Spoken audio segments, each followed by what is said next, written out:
Hi everyone. In today's video, as I promised you yesterday, I'm going to talk about begonia care. To remind everyone, I'm in Mangalore at my parents' house, and these are some lovely begonia collections that my dad has.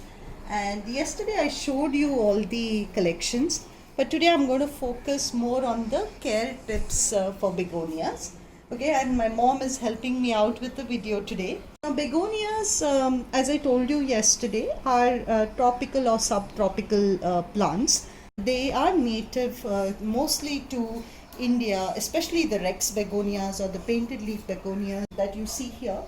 But there are a lot of other varieties as well. Some of the common varieties of begonias include the wax begonias. So these are shiny green leaf begonias. I don't find them here. They are mostly annual or bedding begonias, right? And then you have the tuberous begonias. Tuberous begonias are not found here in my dad's garden. In India, they grow towards the north and the northeast regions where it gets very cold, or the hill stations areas. So these begonias are mostly grown for their spectacular flowers and not really for their leaves, right? Then the third variety is the cane begonia. The cane begonia is the variety that you see, like the one that you see here. These cane begonias, they have segmented stems and beautiful foliage and blooms in a variety of colors. So angel wing begonias, they are another name that is given to these begonias, and especially the polka dot one or the begonia maculata is very popular among the cane begonia varieties. Moving back, we move on to the begonias that we have here. The big species is the Rhizomatous begonia. All of these come from rhizomes, right? So that's why they are called Rhizomatous begonias, and they are distinguished by their pretty thick stems. They have some very interesting leaves and flowers as well. Okay, now the Rex begonia or the painted leaf begonia belongs to the Rhizomatous variety as well. So if you see these beautiful leaves of the Rex begonia, you see how lovely it looks, especially this one with the green and pink shadings and paints. Here you have this one with the silvery pink shadings, etc. Now, the Rex begonias are widely available and sold by all florists and garden centers. They are available year round, and they generally reach a height of about 12 to 18 inches.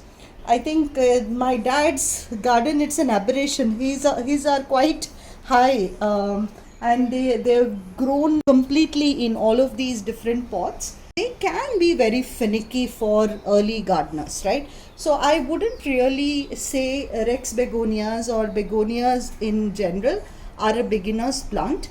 They can be quite finicky, but for a gardener who has kind of got a hang of them, they are very easy to grow. Now with begonias, I covered this yesterday, they can have a range of different blooms. So if you see this one, it's a beautiful silver with a green center, and it's got these green and pink blooms, right? And then these blooms form these seed pods here, and there will be like thousands of seeds inside this one. And if you see the same thing on a different one, I'll probably show you here. Here the blooms are very different, right? These are white blooms versus, I think if we go here, these blooms are pink and yellow with the yellow center. So these blooms can be so different or on different varieties. Very experienced gardeners are able to identify the exact species or name of the begonia just from their blooms. Moving on to the care tips. With begonias, what's very important to know is their light and watering schedule. Begonias are plants that like to be grown in semi-shade or in indirect light conditions. Okay, they like light, but they like indirect bright light. So give them the morning sun, but give them the afternoon shade, and they will do extremely well for you. When it comes to water, these begonias generally like to have a regular schedule of watering, so that they are relatively moist. So you water them regularly, but they need to be moist, but they shouldn't be soaking wet. So if you see here, my dad has watered these plants in the morning. So if you see the soil, it is relatively moist, but it is so well draining that the water just comes down from the bottom. It doesn't settle within the plants. That's the very important thing to know about these. So the water should not collect in the pot. It should drain out very easily and go down the pot. That's the kind of soil as well as watering schedule that these begonias like. Now, an interesting phenomena that I just saw. This is about their propagation. Begonias can be propagated from a single leaf. Okay. Now, if you look at this one especially, sometimes look at this beauty of nature, where you have this big fat leaf, the old leaf, and you have got a small little baby plant that has come in right from that leaf. Now if I remove this off and put it in a different pot, this can become a separate plant. Okay, so there is one more I think here. Yeah, very similar here. So if you see this is the old leaf. This is the old leaf, and see this entire plant that has propagated right from that leaf. And easy way to do it. Now if I want to say propagate from a leaf, I can just, maybe I'll just try with one leaf. I can just pluck this leaf. Either I can put this leaf in water and it will get rooted here, or I can just put this entire leaf on a wet bed of soil, right? Basic coco peat moist soil, and it will start propagating. You have to put it this way, so that not this way, on this side, so it will develop all its right here. It will develop different plants here, plantlets. So begonias can very easily be propagated from a single leaf. In my dad's case, it is kind of without doing anything, it's propagating. But for people like us, you will have to actually try. You have to actually put it into water, or you have to put it into soil, or you put this part of the entire leaf. Just keep it on the pot. Maybe I can show you in a pot where there's some space, right? Like this. You have to rest it on the pot like this, on the soil, and it will start getting new plantlets from here. So that's how you would propagate. Now I'm going to put this one in water and probably take it back with me to Bangalore. Okay, so that's about their propagation. In terms of pests, these mostly all the pests that are associated for this plant are to do with watering. So if you overwater, you might have fungal attacks. If you underwater, they will dry. But most of the pests that we see in begonias are to do with fungus, etc. So as long as you don't water the leaves, so whenever you're watering begonias, water the soil or water the base of the plant. Don't water from the top.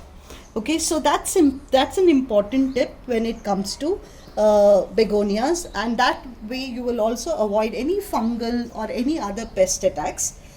Slugs and snails are a favorite. So slugs and snails are kind of a common pest in most gardens, and they love munching on begonias. Some of these begonia flowers are edible as well. I've seen them being used in desserts just as a decoration on top. They are edible flowers. They are quite sour to taste as well. So this is primarily around begonias. When it comes to fertilization, you can fertilize them with a balanced fertilizer like an NPK 19-19-19 or a 20-20-20 once a month or so. or you can, if you want to go organic, in my dad's case he uses only organic manure, so he uses cow dung manure, goat manure, etc. And he uses that every couple of months, and that's how he's been fertilizing them. With begonias, especially the Rex begonia variety, please ensure that you use a nitrogen rich fertilizer. You're not really growing these for their flowers, but growing them mostly for their leaves and foliage. So using nitrogen rich fertilizer is very important for begonias. So this is really about these lovely plants. So as I just a quick recap, these are not really beginner friendly plants, but having said that, once you get used to them, or once you know how to care for them, they are easy to grow. Begonias are grown mostly, especially the Rex begonia or the painted leaf begonia varieties are grown mostly for their foliage and leaves, and not really for their flowers. When it comes to fertilizing, keep the fertilizer once a month, and these plants will grow pretty well. Okay, so thanks so much for watching, and keep continuing watching the videos. Okay, bye.